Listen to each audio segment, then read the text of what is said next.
1819 August 16 തിങ്കളാഴ്ച. നല്ല വെയിലുള്ള ഒരു മനോഹരമായ ദിവസം. 60,000 വരുന്ന പുരുഷന്മാരും സ്ത്രീകളും കുട്ടികളും മാഞ്ചസ്റ്ററിലെ സെയിൻറ്റ് പീറ്റേഴ്സ് ഫീൽഡിൽ ഒത്തുകൂടി. അവരിൽ പലരും തുണി വ്യവസായ മേഖലയിൽ നിന്നുള്ളവരായിരുന്നു. അതുകൊണ്ട് തന്നെ രാഷ്ട്രീയ മാറ്റത്തിന് ആഹ്വാനം ചെയ്യുന്ന സ്വന്തമായി നിർമ്മിച്ച പതാകകൾ അവർ ഉയർത്തിപ്പിടിച്ചിരുന്നു. ക്രമസമാധാന ചുമതലയുണ്ടായിരുന്ന മാഞ്ചസ്റ്ററിലെ മജിസ്ട്രേറ്റ്സിൻ്റെ മനസ്സിലേക്ക് വന്നത് 30 വർഷങ്ങൾക്ക് മുമ്പ്, അതായത് 1789 നടന്ന ഫ്രഞ്ച് വിപ്ലവമാണ്. അവർ ഉടൻ തന്നെ സൈന്യത്തെ അയച്ചു. സമാധാനപരമായി പ്രകടനം നടത്തിയ ജനക്കൂട്ടത്തിന് നേർക്ക് സൈന്യം ദേഷ്യത്തോടെ വാൾ വീശി. 15 പേർ കൊല്ലപ്പെടുകയും ഏതാണ്ട് 600ഓളം പേർക്ക് പരിക്കേൽക്കുകയും ചെയ്തു. അവരുടെ നേതാക്കന്മാരെ ജയിലിലടച്ചു. ഈ സംഭവത്തെ പത്രങ്ങൾ പീറ്റർലൂ കൂട്ടക്കൊലയെന്ന് വിളിച്ചു. ഈ സംഭവത്തിന് ശേഷം ലോർഡ് ലിവർപൂളിൻ്റെ ഗവൺമെൻറ് സംഘം ചേരുന്നതും കൊടി പിടിക്കുന്നതും ലോക്കൽ പത്രങ്ങളുടെ സർക്കുലേഷനുമൊക്കെ നിരോധിച്ചുകൊണ്ട് 6 നിയമങ്ങൾ പാസാക്കി.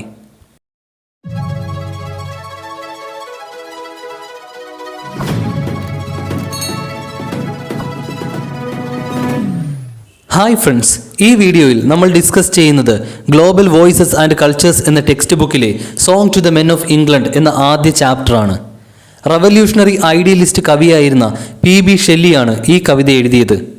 കൃത്യമായി മനസ്സിലാക്കുന്നതിനായി നമുക്ക് ഷെല്ലിയുടെ പശ്ചാത്തലത്തിലൂടെ കടന്ന് കവിതയിലേക്ക് വരാം.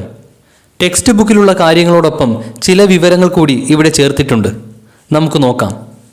1792 ഓഗസ്റ്റ് 4 ഇംഗ്ലണ്ടിലെ സസക്സിലെ വോണാമിലാണ് പേഴ്സി ബിഷ് ഷെല്ലി ജനിച്ചത്.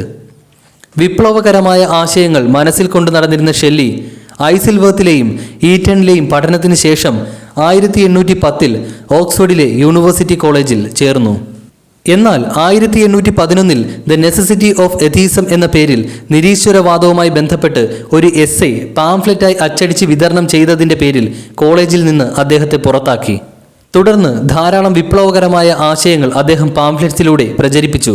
അങ്ങനെയിരിക്കെ 1814 ചിന്തകനും ജേർണലിസ്റ്റുമായ വില്യം ഗോഡ്വിൻ്റെ മകൾ മേരി ഗോഡ്വിനുമായി പ്രണയത്തിലാകുകയും ഫ്രാൻസിലേക്ക് ഒളിച്ചോടുകയും ചെയ്തു. പിന്നീട് 1816 അവർ വിവാഹിതരായി. ഷെല്ലിയുടെ 2ാം വിവാഹമായിരുന്നു അത്. 1818 അവർ ഇറ്റലിയിലെത്തി. സമാന ചിന്താഗതിക്കാരനായിരുന്ന ലോർഡ് ബൈറനുമായുള്ള സൗഹൃദമായിരുന്നു അതിന് കാരണം. ഷെല്ലിയുടെ അവസാന വർഷങ്ങൾ ചിലവഴിച്ചത് അവിടെയായിരുന്നു. അദ്ദേഹത്തിൻ്റെ ഏറ്റവും മഹത്തായ കവിതകൾ ജന്മം കൊണ്ടതും അവസാന നാളുകളിലായിരുന്നു. 1822 ജൂലൈ 8 ശക്തമായ കാറ്റും മഴയും ഉണ്ടായതിനെ തുടർന്ന് ഇറ്റലിയിലെ ലെറിച്ചിക്കടുത്ത് അദ്ദേഹം സഞ്ചരിച്ച ബോട്ട് മുങ്ങുകയും 30 വയസ്സ് തികയാൻ വെറും 1 മാസം മാത്രം ബാക്കിയുള്ളപ്പോൾ ഷെല്ലി അകാലത്തിൽ മരണമടയുകയുമാണ് ഉണ്ടായത്. ഷെല്ലി ഒരു വിപ്ലവ കവിയായിരുന്നു. അദ്ദേഹം ഒരു ആദർശവാദിയുമായിരുന്നു. തനിക്ക് ചുറ്റുമുള്ള ലോകത്തോട് അദ്ദേഹത്തിന് കോംപ്രമൈസ് ചെയ്യാനായില്ല എന്നു മാത്രമല്ല, അത് അദ്ദേഹത്തെ നിരാശനാക്കുകയും ചെയ്തു. ജനങ്ങളുടെ ഭാവനയെ ഉണർത്തിക്കൊണ്ട് യുക്തിപൂർവ്വം ചിന്തിക്കാൻ അവരെ പ്രാപ്തരാക്കുക എന്നത് ഒരു കവി എന്ന നിലയിൽ തൻ്റെ കടമയാണെന്ന് ഷെല്ലി വിശ്വസിച്ചു. Ozymandias, ode to the west wind, to a skylark, Mont Blanc, the cloud എന്നിവ അദ്ദേഹത്തിൻ്റെ പ്രതിഭ വിളിച്ചോതുന്ന പ്രശസ്തമായ കവിതകളിൽ ചിലതാണ്. വീഡിയോയുടെ തുടക്കത്തിൽ കണ്ട പീറ്റർലൂ കൂട്ടക്കൊലയെ തുടർന്ന് ബ്രിട്ടീഷ് ജനതയെ ഒരു രാഷ്ട്രീയ സമരത്തിന് പ്രാപ്തരാക്കുക എന്ന ലക്ഷ്യത്തോടെ ദ മാസ്ക് ഓഫ് അനാർക്കി ഉൾപ്പെടെ ധാരാളം പുരോഗമനപരമായ കവിതകൾ അദ്ദേഹം എഴുതി.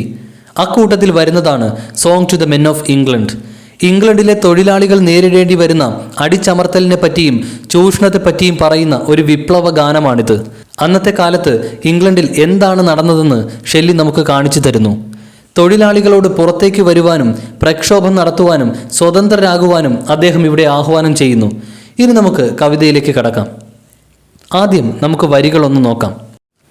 Song to the men of England. Men of England, wherefore plough for the lords who lay low?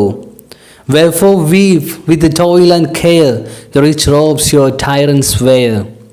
Wherefore feed and clothe and save from the cradle to the grave those ungrateful drones who would drain your sweat, nay, drink your blood? Wherefore, bees of England, forge many a weapon, chain and scourge, that these stingless drones may spoil the force produce of your toil? Have you leisure, comfort, calm, shelter, food, love's gentle balm? Oh, what is it ye buy so dear, with your pain and with your fear? The seed ye sow, another reaps. The wealth ye find, another keeps. The ropes ye weave, another wears. The arms ye forge, another bears. Sow seed, but let no tyrant reap. Find wealth, let no imposter heap. Weave ropes, let not the idle wear. Forge arms in your defense to bear. Shrink to your cellars, holds and cells. In holy deck another dwells. Why shake the chains ye wrought? Ye see the steel ye tempered, glance on ye. With plough and spade and hoe and loom, trace your grave and build your tomb, and weave your winding sheet till fair England be your sepulchre. ഇനി വരികൾ നമുക്ക് വിശദമായി പരിശോധിക്കാം. 4 വരികളുള്ള 8 സ്റ്റാൻസകളാണ് ഇവിടെയുള്ളത്. കവിതയിൽ ഓരോ പാരഗ്രാഫിനെയും നമ്മൾ വിളിക്കുന്ന പേരാണ് സ്റ്റാൻസ. നമുക്ക് ഓരോ സ്റ്റാൻസയായി പരിശോധിക്കാം. മെൻ ഓഫ് ഇംഗ്ലണ്ട്, ഇംഗ്ലണ്ടിലെ ജനങ്ങളെ. വേ ഫോർ പ്ലൗ, എന്തിനാണ് നിങ്ങൾ നിലമുഴുന്നത്? For the lords who lay low, നിങ്ങളെ താഴ്ന്നവരായി കാണുന്ന പ്രഭുക്കന്മാർക്ക് വേണ്ടി, നിങ്ങളെ അടിച്ചമർത്തുന്ന പ്രഭുക്കന്മാർക്ക് വേണ്ടി. വേ ഫോർ വീവ്, എന്തിനാണ് നിങ്ങൾ നെയ്യുന്നത്? വിത്ത് ടോയിൽ ആൻഡ് കെയർ, കഷ്ടപ്പെട്ട് ശ്രദ്ധയോടെ. The rich robes your tyrants wear, നിങ്ങളുടെ സ്വേച്ഛാധിപതികൾ അല്ലെങ്കിൽ ദുർഭരണാധികാരികൾ അണിയുന്ന വിലയേറിയ കുപ്പായം. നിങ്ങൾക്ക് ഒരു വിലയും നൽകാത്ത പ്രഭുക്കന്മാർക്കായി എന്തിനാണ് നിങ്ങൾ നിലമുഴുന്നത്? ദുർഭരണാധികാരികൾക്ക് വേണ്ടി എന്തിനാണ് നിങ്ങൾ വളരെ കഷ്ടപ്പെട്ട് ശ്രദ്ധയോടെ വിലപിടിപ്പുള്ള കുപ്പായങ്ങൾ നെയ്യുന്നത്? ഇനി നമുക്ക് അടുത്ത സ്റ്റാൻസ് നോക്കാം. വേഫോ ഫീഡ്, എന്തിനൂട്ടുന്നു? ക്ലോത്ത്, വസ്ത്രമണിയിക്കുന്നു. സേവ്, രക്ഷിക്കുന്നു. From the cradle to the grave, തൊട്ടിൽ മുതൽ കുഴിമാടം വരെ, അതായത് നിങ്ങളുടെ ജനനം മുതൽ മരണം വരെ. എന്തിനാണ് നിങ്ങളുടെ ജനനം മുതൽ മരണം വരെ നിങ്ങൾ ഭക്ഷണം നൽകുകയും വസ്ത്രമണിയിക്കുകയും രക്ഷിക്കുകയും ചെയ്യുന്നത്? ആരെയാണ്? ദോസ് അൺഗ്രേറ്റ്ഫുൾ ഡ്രോൺസ്, ആ നന്ദിയില്ലാത്ത ആൺ തേനീച്ചകളെ. പ്രഭുക്കന്മാരെയാണ് ഇവിടെ നന്ദിയില്ലാത്ത ആൺ തേനീച്ചകൾ എന്ന് പറഞ്ഞിരിക്കുന്നത്. എന്തുകൊണ്ട് അങ്ങനെ പറഞ്ഞിരിക്കുന്നു അതറിയാൻ നമുക്ക് തേനീച്ചകളെക്കുറിച്ച് കുറച്ച് കാര്യങ്ങളൊന്ന് നോക്കാം. ഒരു തേനീച്ച കോളനി എടുത്താൽ അതിൽ 3 ടൈപ്പ് തേനീച്ചകൾ ഉണ്ടാകും. 1 ക്വീൻ, ഒരു കോളനിയിൽ ഒരു ക്വീൻ മാത്രമേ ഉണ്ടാകൂ. മുട്ടയിടുന്നതും കോളനി ഭരിക്കുന്നതും ക്വീനാണ്. 2 ഡ്രോൺസ്, 100 കണക്കിന് വരുന്ന ആൺ തേനീച്ചകളാണിവ. ഇവയുടെ ഒരേ ഒരു ജോലി ക്വീനുമായി ഇണചേരുക എന്നത് മാത്രമാണ്. 3 വർക്കേഴ്സ്, 20,000 മുതൽ 80,000 വരെ എണ്ണം വരുന്ന കോളനിയിലെ പെൺ തേനീച്ചകളാണിവ.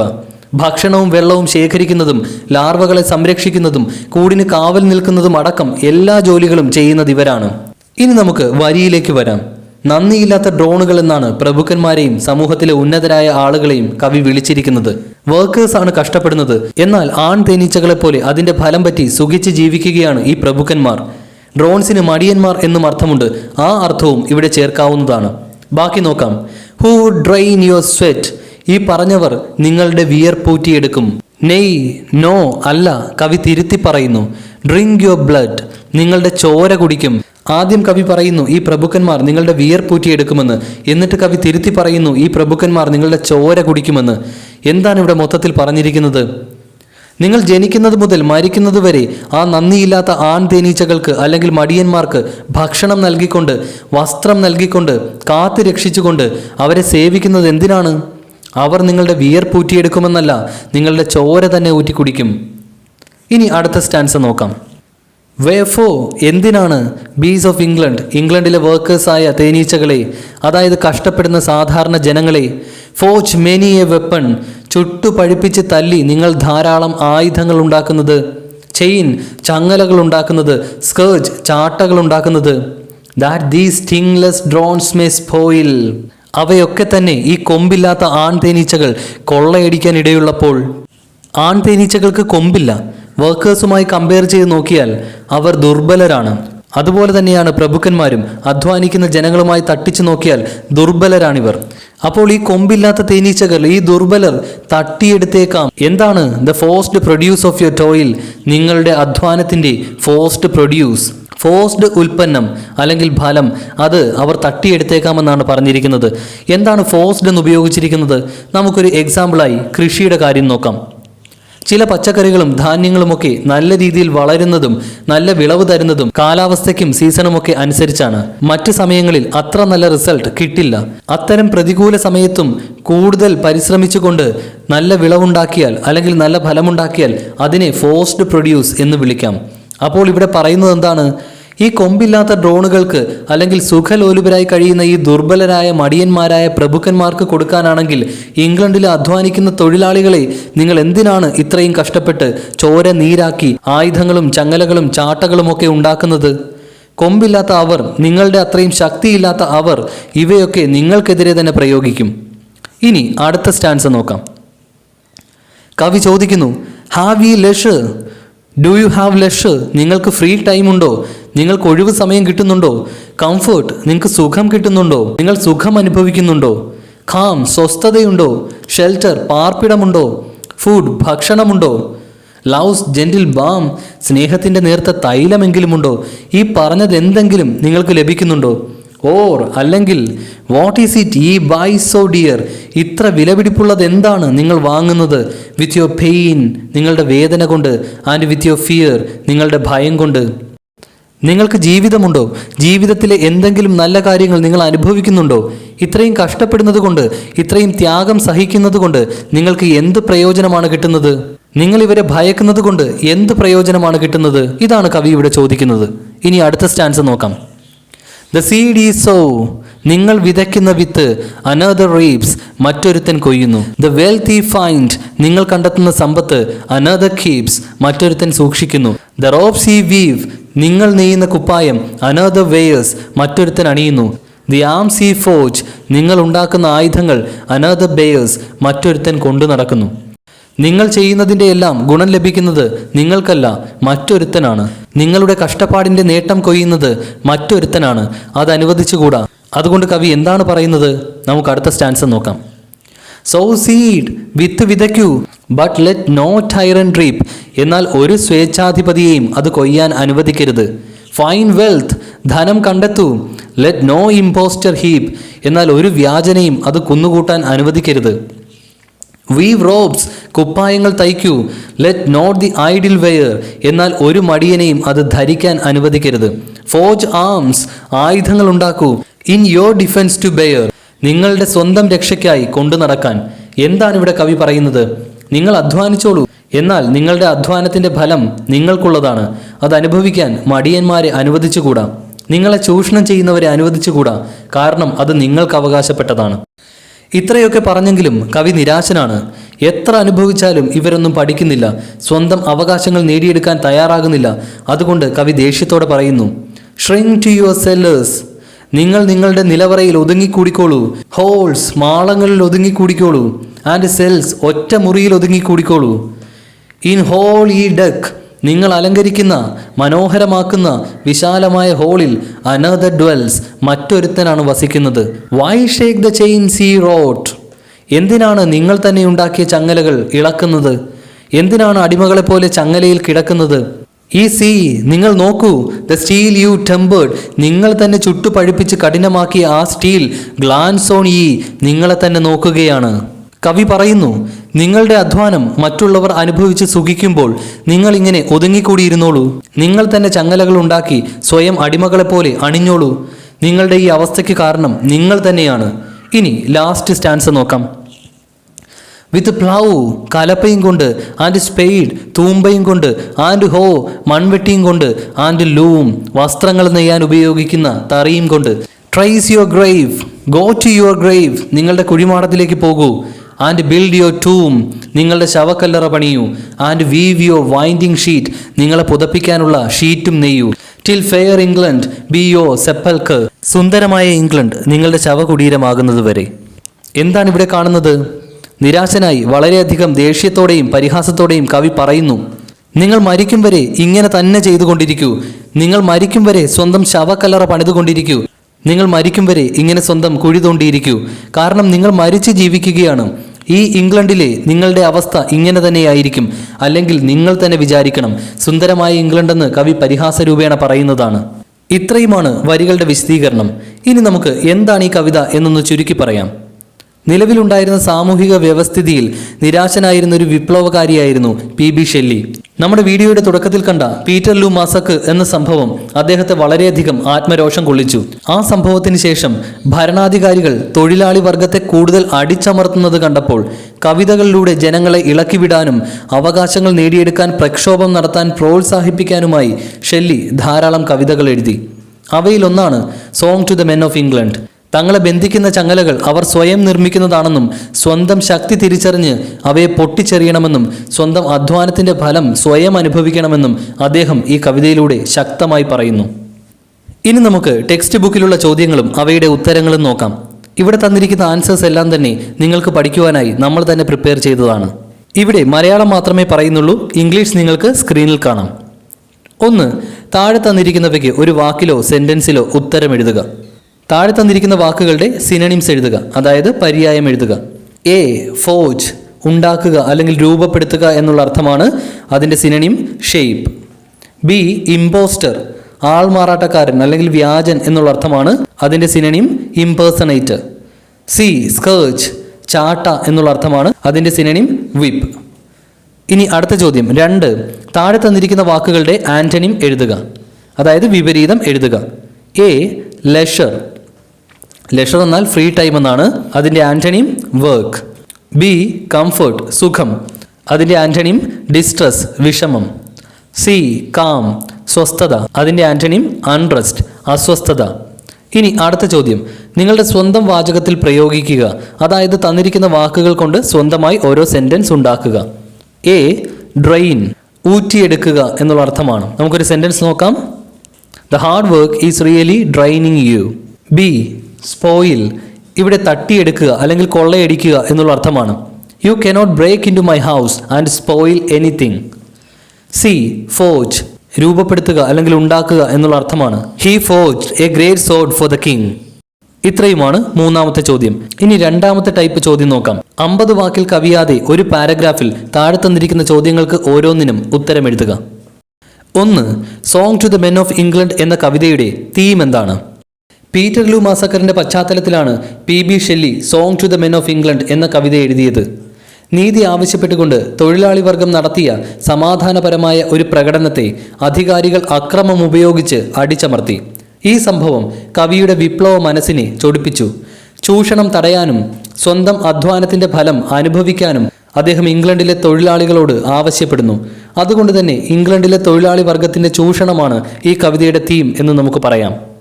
2. എന്തുകൊണ്ടാണ് തൊഴിലാളി തേനീച്ചയെ പോലെ ആകരുതെന്ന് കവി പറയുന്നത്? ഒരു തേനീച്ച കോളനിയിൽ വർക്കേഴ്സായ പെൺ തേനീച്ചകളാണ് ഭക്ഷണവും വെള്ളവും ശേഖരിക്കുന്നതും ലാർവയെ സംരക്ഷിക്കുന്നതും കൂടിന് കാവൽ നിൽക്കുന്നതും അതുപോലെ തന്നെ മറ്റു ജോലികളെല്ലാം ചെയ്യുന്നതും. എന്നാൽ ആൺ തേനീച്ചകൾ അവരുടെ അധ്വാനത്തിന്റെ ഫലം ആസ്വദിച്ച് സുഖിച്ച് ജീവിക്കുന്നു. ഈ ആൺ തേനീച്ചകളെപ്പോലെ രാജ്യത്തെ പ്രഭുക്കന്മാർ സാധാരണ തൊഴിലാളിയുടെ ചോരയുടെയും നീരിന്റെയും നേട്ടം കൊയ്യുന്നു. അതുകൊണ്ട് ഇത് അവസാനിപ്പിക്കണമെന്നാണ് കവി തൊഴിലാളിയോട് ആവശ്യപ്പെടുന്നത്. 3. ആരാണ് നന്ദിയില്ലാത്ത ആൺ തേനീച്ചകൾ? രാജ്യത്തെ പ്രഭുക്കന്മാരാണ് നന്ദിയില്ലാത്ത ആൺ തേനീച്ചകൾ. പെൺ തേനീച്ചകളായ വർക്കേഴ്സിന്റെ അധ്വാനത്തിന്റെ ഫലം ആസ്വദിക്കുന്ന ആൺ തേനീച്ചകളെ പോലെ ഈ ആളുകൾ തൊഴിലാളികളെ ചൂഷണം ചെയ്ത് സുഖവും സന്തോഷവും നിറഞ്ഞ ജീവിതം നയിക്കുന്നു. ജനനം മുതൽ മരണം വരെ സാധാരണ തൊഴിലാളികൾ അവരെ സേവിക്കുന്നു. എന്നാൽ ഒട്ടും നന്ദിയില്ലാത്ത തരത്തിൽ അവർ തൊഴിലാളികളുടെ രക്തമൂറ്റി കുടിക്കുന്നു. 4. എന്താണ് ഇംഗ്ലണ്ടിലെ തേനീച്ചകൾ ഉണ്ടാക്കുന്നത്? ഇംഗ്ലണ്ടിലെ തൊഴിലാളികളാണ് ഇംഗ്ലണ്ടിലെ തേനീച്ചകൾ. അവർ ആയുധങ്ങളും ചങ്ങലകളും ചാട്ടകളും ഉണ്ടാക്കുന്നു. എന്നാൽ ഇതെല്ലാം പ്രഭുക്കന്മാർ തട്ടിയെടുക്കുന്നു. ആൺ തേനീച്ചകളെ പോലെ പ്രഭുക്കന്മാരാണ് എല്ലാത്തിൻ്റെയും നേട്ടം കൊയ്യുന്നത്. തൊഴിലാളികളാണ് കൂടുതൽ ശക്തരെങ്കിലും അവർ തന്നെ ഉണ്ടാക്കുന്ന ആയുധങ്ങൾ ഉപയോഗിച്ച് പ്രഭുക്കന്മാർ അവരെ ഭരിക്കുന്നു. 5. എന്തുകൊണ്ടാണ് പ്രഭുക്കന്മാർ കൊമ്പില്ലാത്തവരാകുന്നത്? കവി പ്രഭുക്കന്മാരെ കൊമ്പില്ലാത്ത ആൺ തേനീച്ചകളോടാണ് താരതമ്യം ചെയ്യുന്നത്. വർക്കേഴ്സ് കൊണ്ടുവരുന്ന ഭക്ഷണമാണ് ആൺ തേനീച്ചകൾ ഉപയോഗിക്കുന്നത്. അവർക്ക് കൊമ്പില്ല എന്ന് മാത്രമല്ല, അവർ എണ്ണത്തിൽ വളരെ കുറവാണ്. വർക്കേഴ്സിന് കൊമ്പുണ്ട്, അവർ ശക്തരാണ്. അവരാണ് കൂടിന് കാവൽ നിൽക്കുന്നതും ശത്രുക്കളെ ആക്രമിക്കുന്നതും. പ്രഭുക്കന്മാരും ഈ ആൺ തേനീച്ചകളെ പോലെ ദുർബലരാണ്. എന്നാൽ ശക്തരായ തൊഴിലാളികൾ തന്നെ നൽകുന്ന ആയുധങ്ങൾ ഉപയോഗിച്ച് അവർ തൊഴിലാളികളെ കൺട്രോൾ ചെയ്യുന്നു. ഇനി അടുത്ത ടൈപ്പ് ചോദ്യം 3. 100 വാക്കുകൾ കവിയാതെ ഒരു പാരഗ്രാഫിൽ ഉത്തരം എഴുതുക. 1. എന്താണ് കവി തൊഴിലാളികളോട് ആവശ്യപ്പെടുന്നത്? തൊഴിലാളികളുടെ അധ്വാനത്തിന്റെ പാടങ്ങൾ പ്രഭുക്കന്മാരെ കൊയ്യാൻ അനുവദിച്ചുകൂടാ എന്ന ആഹ്വാനമാണ് PB ഷെല്ലിയുടെ song to the men of England എന്ന കവിത. കൃഷി ചെയ്യുന്നതും വസ്ത്രം നെയ്യുന്നതും ആയുധങ്ങൾ ഉണ്ടാക്കുന്നതുമൊക്കെ തൊഴിലാളികളാണ്. എന്നാൽ അവരുടെ അധ്വാനത്തിന്റെ നേട്ടം കൊയ്യുന്നത് പ്രഭുക്കന്മാരാണ്. ജീവിതകാലം മുഴുവൻ ഈ സാധാരണ തൊഴിലാളികൾ അവരെ സേവിക്കുന്നു. അങ്ങനെ മടിയന്മാരായ പ്രഭുക്കന്മാർ ആൺ തേനീച്ചകളെ പോലെ സന്തോഷകരമായ ജീവിതം നയിക്കുന്നു. എന്നാലും ജോലി തുടർന്നോളാനാണ് കവി തൊഴിലാളി വർഗത്തോട് ആവശ്യപ്പെടുന്നത്. എന്നാൽ അവരുടെ അധ്വാനത്തിന്റെ നേട്ടം കൊയ്യുവാൻ മറ്റൊരാളെയും അനുവദിച്ചുകൂടാ. കഠിനാധ്വാനം ചെയ്യുന്നവർ തന്നെ അതിന്റെ ഫലം ആസ്വദിക്കണം. അതുകൊണ്ട് തന്നെ മറ്റുള്ളവരെ അവരുടെ പാടം കൊയ്യാനോ അവരുടെ സമ്പത്ത് കുന്നുകൂട്ടാനോ അവരുടെ വസ്ത്രം ധരിക്കാനോ അനുവദിക്കരുത്. അതുപോലെ തന്നെ തങ്ങളെ ചൂഷണം ചെയ്യുന്നവർക്ക് വേണ്ടിയാകരുത് അവർ ആയുധങ്ങൾ പണിയേണ്ടത്. സ്വന്തം രക്ഷയ്ക്കായി കൂടെ കൊണ്ടു നടക്കാനാകണം. ഇതാണ് തൊഴിലാളികളോടുള്ള കവിയുടെ ആഹ്വാനം. 2. എന്തുതരം ചൂഷണമാണ് ഇംഗ്ലണ്ടിലെ വർക്കേഴ്സിന് സംഭവിക്കുന്നത്? 19-ാം നൂറ്റാണ്ടിന്റെ തുടക്കത്തിലെ ഇംഗ്ലീഷ് സമൂഹത്തിന്റെ അവസ്ഥ ചിത്രീകരിക്കുന്ന കവിതയാണ് PB ഷെല്ലിയുടെ song to the men of England. സാധാരണ തൊഴിലാളികളാണ് കൃഷി ചെയ്യുന്നതും വസ്ത്രം നെയ്യുന്നതും ആയുധം പണിയുന്നതുമെല്ലാം. എന്നാൽ അവരുടെ കഠിനാധ്വാനത്തിന്റെ നേട്ടം കൊയ്യുന്നത് പ്രഭുക്കന്മാരാണ്. ജനനം മുതൽ മരണം വരെ പാവം തൊഴിലാളികൾ അവരെ സേവിക്കുന്നു. എന്നാൽ അവഗണനയും അടിച്ചമർത്തലുമാണ് അവർക്ക് കിട്ടുന്ന പ്രതിഫലം. പ്രഭുക്കന്മാർ നന്ദിയില്ലാത്ത ആൺ തേനീച്ചകളെ പോലെയാണ്. കാരണം ആസ്വദിക്കുന്ന സുഖ സൗകര്യങ്ങൾക്ക് പകരമായി യാതൊന്നും തന്നെ അവർ തൊഴിലാളികൾക്ക് നൽകാറില്ല. നേരെ മറിച്ച് തൊഴിലാളികളെ ചൂഷണം ചെയ്യുകയും ദ്രോഹിക്കുകയും ചെയ്യുന്നു. ചൂഷണത്തെപ്പറ്റി പറയാൻ ശക്തമായ വാക്കുകളാണ് കവി ഉപയോഗിക്കുന്നത്. ആദ്യം നിങ്ങളുടെ വിയർപ്പൂറ്റിയെടുക്കുന്നു എന്ന് പറയുന്ന കവി തുടർന്ന് രക്തം കുടിക്കുന്നു എന്ന് തിരുത്തി പറയുന്നു. തൊഴിലാളികൾക്ക് ഒഴിവ് സമയമോ സുഖമോ സ്വസ്ഥതയോ പാർപ്പിടമോ ഭക്ഷണമോ ഒന്നും തന്നെ ഒരിക്കലും കിട്ടാറില്ല.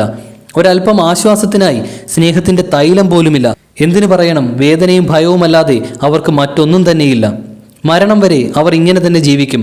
തൊഴിലാളികൾ നേരിടുന്ന ചൂഷണത്തെപ്പറ്റി കവി നൽകുന്ന വിവരണമാണിത്. അടുത്ത ടൈപ്പ് എസ്സേ ക്വസ്റ്റ്യൻ ആണ്. ഏകദേശം 300 വാക്കുകളിൽ ഉത്തരം എഴുതുക. 1. എന്തുകൊണ്ടാണ് എഴുന്നേറ്റ് നിന്ന് ചങ്ങലകൾ വലിച്ചെറിയാൻ കവി ആളുകളോട് ആവശ്യപ്പെടുന്നത്? ഒരു പുതിയ ലോകക്രമം തന്നെ സ്വപ്നം കണ്ട 2ാം തലമുറ റൊമാൻറ്റിക് കവികളിൽ ഒരാളായിരുന്ന ഒരു റവല്യൂഷണറി ഐഡിയലിസ്റ്റ് ആയിരുന്നു പേഴ്സി ബിഷ് ഷെല്ലി. തൻ്റെ മൂർച്ചയേറിയ വാക്കുകളിലൂടെ സാമൂഹിക പ്രശ്നങ്ങളിൽ അദ്ദേഹം നിരന്തരം ഇടപെട്ടിരുന്നു.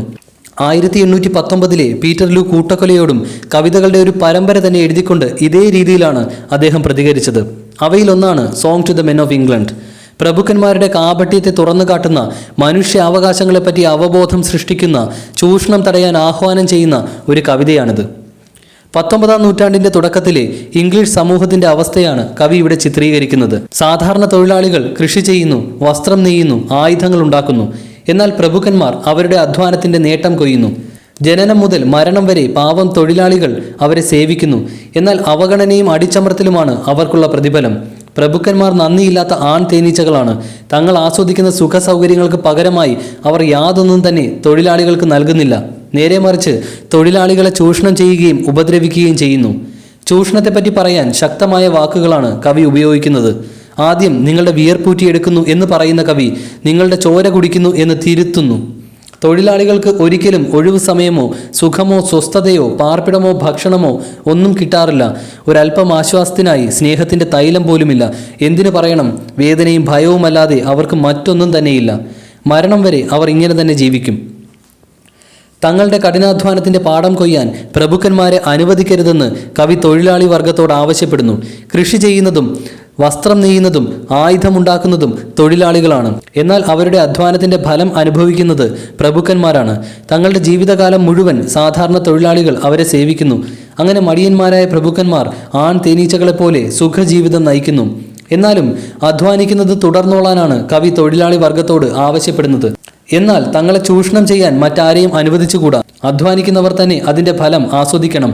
അതുകൊണ്ട് തന്നെ തങ്ങളുടെ പാടം കൊയ്യാനോ സമ്പത്ത് കുന്നുകൂട്ടാനോ വസ്ത്രം ധരിക്കാനോ മറ്റുള്ളവരെ അനുവദിച്ചുകൂടാ. അതുപോലെ തന്നെ തങ്ങളെ ചൂഷണം ചെയ്യുന്നവർക്ക് വേണ്ടിയാകരുത് അവർ ആയുധങ്ങൾ പണിയുന്നത്. സ്വന്തം രക്ഷയ്ക്ക് കൂടെ കൊണ്ടു നടക്കാനാകണം. തങ്ങളെ ബന്ധിക്കുന്ന ചങ്ങലകളെ തൊഴിലാളികൾ തന്നെ പൊട്ടിച്ചെറിയേണ്ടതുണ്ടെന്ന് കവി ചിന്തിക്കുന്നു. എന്നാൽ ഈ ചങ്ങലകൾ പോലും അവർ സ്വയം ഉണ്ടാക്കുന്നതാണ് എന്നതാണ് ഇവിടുത്തെ വിരോധാഭാസം. ശക്തരായ തൊഴിലാളികളെ ദുർബലരായ പ്രഭുക്കന്മാർ കൺട്രോൾ ചെയ്യുന്നത് അവർ അനുവദിക്കുന്നത് കൊണ്ടാണ് എന്നാണ് ഇതിൻ്റെ അർത്ഥം. ഈ യാഥാർത്ഥ്യം തിരിച്ചറിഞ്ഞ് അവർ ചൂഷണം തടയണം. ഈ കാര്യത്തിനായി എഴുന്നേറ്റ് നിന്ന് ചങ്ങലകൾ വലിച്ചെറിയാൻ കവി ആളുകളോട് ആവശ്യപ്പെടുന്നു. ടെക്സ്റ്റ് ബുക്കിൽ ഒരു ചോദ്യം കൂടി ബാക്കിയുണ്ട്. മലയാളത്തിലുള്ള ഇതിന് സമാനമായ ഒരു കവിത കണ്ടെത്തി 2 കവിതകളും തമ്മിൽ ഒരു താരതമ്യ പഠനം നടത്തുക. ചങ്ങമ്പുഴയുടെ വാഴക്കുല പോലെയുള്ള കവിതകൾ നിങ്ങൾക്കിതിനായി തിരഞ്ഞെടുക്കാവുന്നതാണ്. ഇത്രയുമാണ് ടെക്സ്റ്റ് ബുക്കിലെ ക്വസ്റ്റ്യൻസും അവയുടെ ആൻസേഴ്സും. ഈ പാഠം പൂർണ്ണമായി തന്നെ കവർ ചെയ്യാൻ നമുക്ക് സാധിച്ചു എന്ന് കരുതുന്നു. ഈ വീഡിയോ നിങ്ങൾക്ക് പ്രയോജനകരമാണെങ്കിൽ തീർച്ചയായും ലൈക്ക് ചെയ്യുക. ഒപ്പം നിങ്ങളുടെ സുഹൃത്തുക്കൾക്ക് കൂടി ഷെയർ ചെയ്യുക. തുടർന്നും ഇത്തരത്തിലുള്ള വീഡിയോസ് ലഭിക്കുന്നതിനായി ചാനൽ സബ്സ്ക്രൈബ് ചെയ്യുക. താങ്ക്